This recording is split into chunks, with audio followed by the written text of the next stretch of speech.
Le monde actuel est un monde injuste.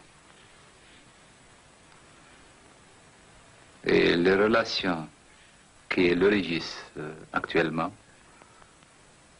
ce sont découlent des lois d'une organisation qui ont été en quelque sorte promulguées en notre absence. Oui. C'est un monde qui a été créé Sans vous.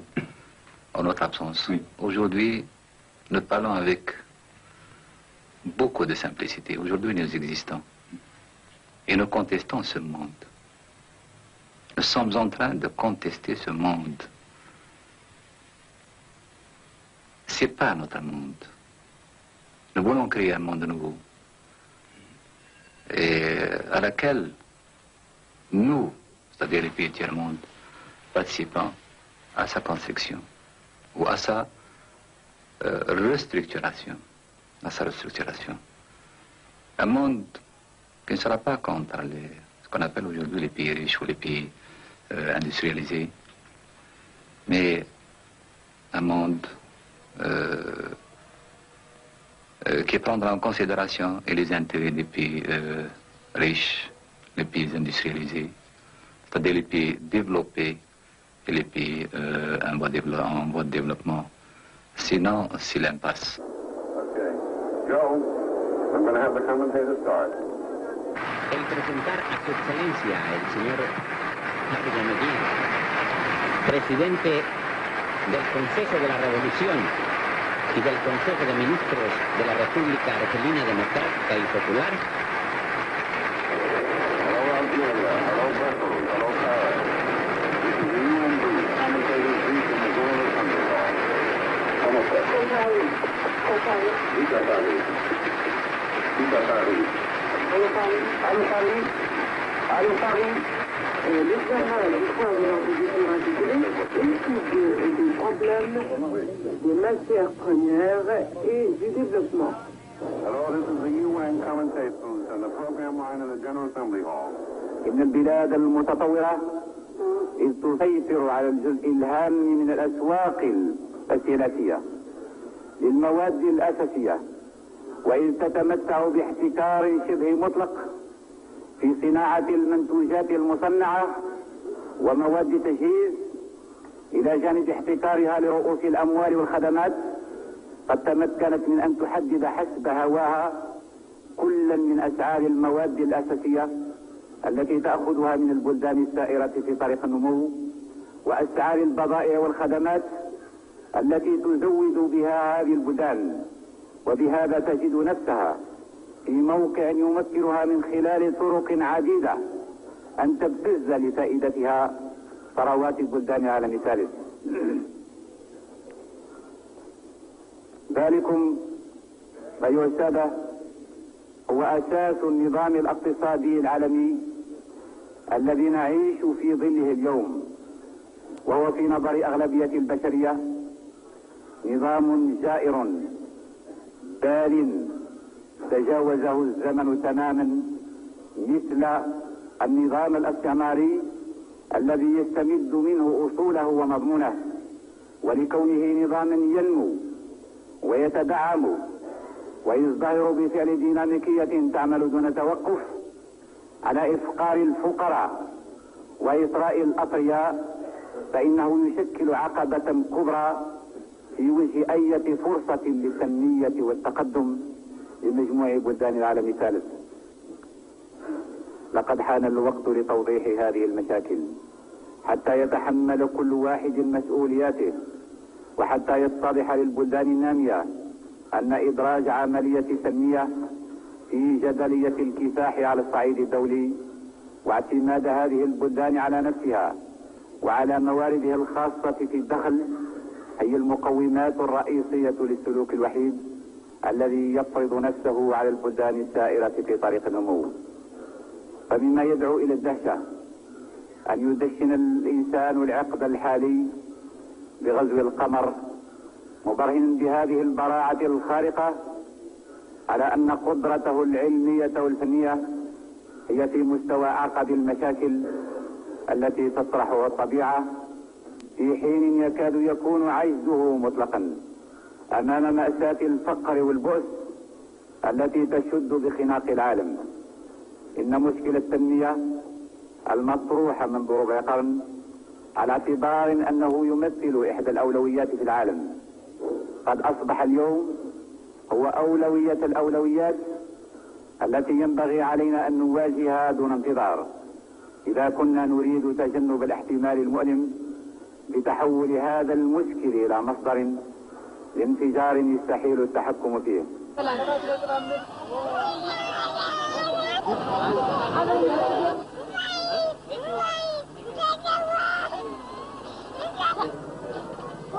Écoutez, entre autres, en fait, il avait ce nouvel ordre économique international dans l'idée, il l'a présenté et défendu devant l'ONU dans un discours resté célèbre du 10 avril 1974.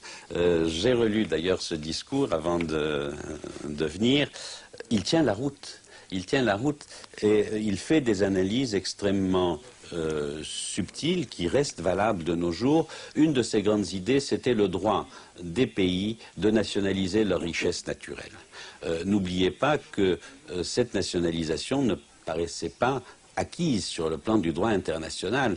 Quand Mossadegh en Iran a nationalisé les pétroles, la CIA l'a renversé et il a eu les grandes puissances contre lui. Quand Nasser a nationalisé la Compagnie universelle du canal de Suez, il y a eu l'expédition de Suez en 1956.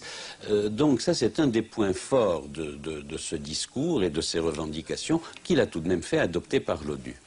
Et ce discours donc de 1974 a un accent de modernité. Il reste valable dans ses analyses et même dans son accent.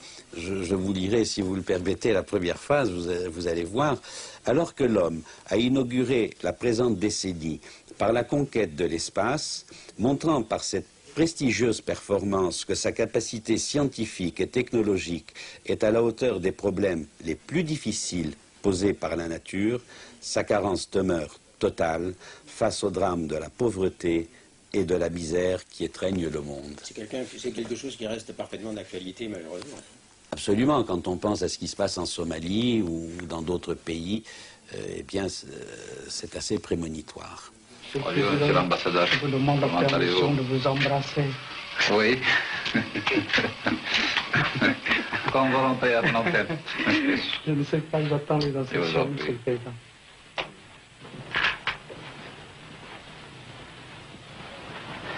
Vous avez fini avec les Américains? Oui, monsieur le président. Et c'est un pas immense que vous avez pris dans cette lutte et dans cette victoire, monsieur le président. Je pense que cette victoire entre dans la logique des choses. C'était pas prévu peut-être par les computers. Oui. Mais ça a été prévu par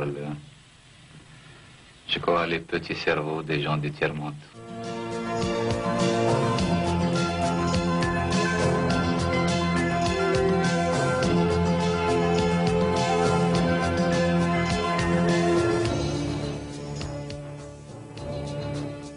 En Afrique, en Amérique latine, en Asie, les gens sont décidés, les gens sont déterminés à aller de l'avant.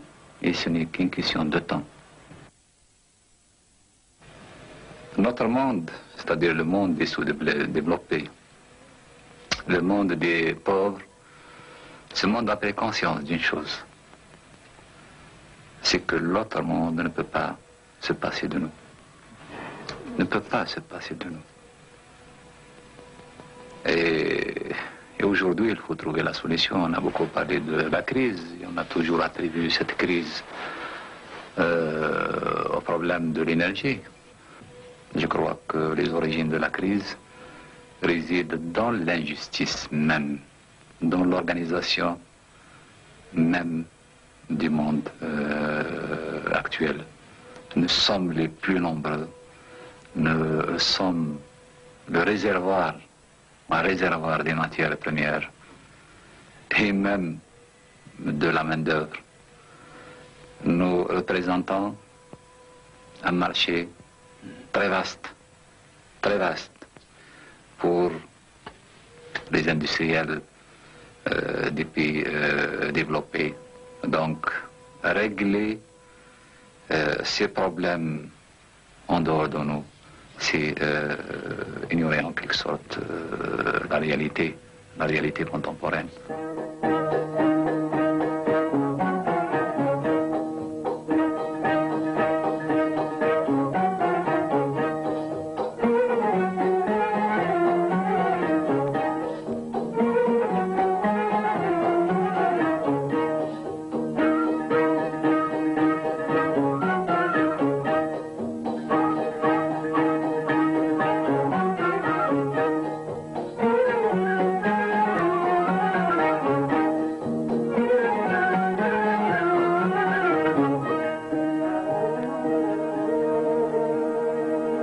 لما عقد مؤتمر عدم الانحياز في الجزائر كذلك بعثت الروح في هذه المنظمة الدولية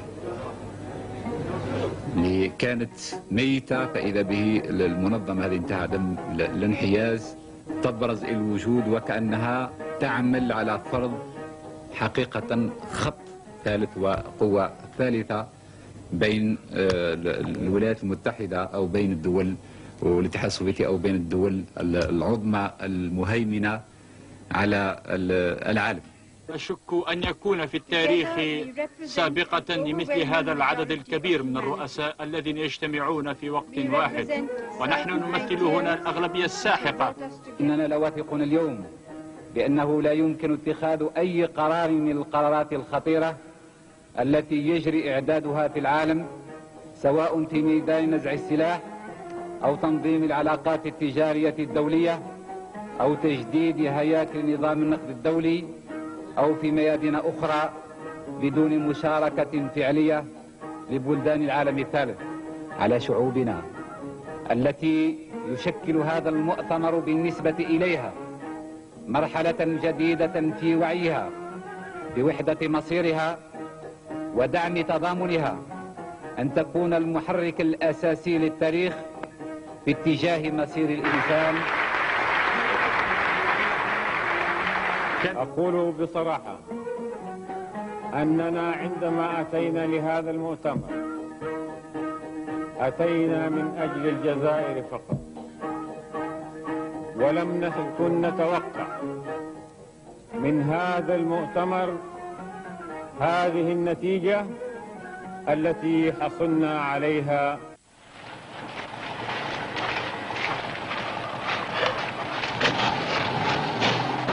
Certainement, il a joué un grand rôle,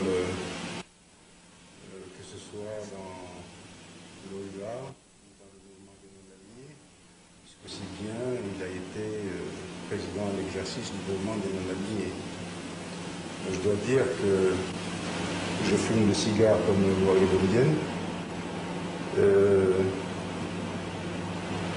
La position malgache et la position algérienne étaient pratiquement similaires, sinon identiques, sur la plupart des points principaux et des problèmes principaux qui interpellaient le monde à cette époque-là. Que ce soit à l'OUA, donc, que ce soit aux Nations Unies, que ce soit au sein du mouvement des non-alignés. L'Algérie et Madagascar avaient toujours fait front commun, avaient les mêmes idées, le même idéal, en particulier, pour ne citer que ce point-là, ce sujet, en ce qui concerne le mouvement de libération nationale en Afrique. Nous avions appuyé le MPLA, le FRELIMO, la Ligue du peuple vietnamien, etc., etc. D'après vous, quelle sorte d'homme était-il de son vivant? C'était un homme d'État. Un homme d'État hors pair.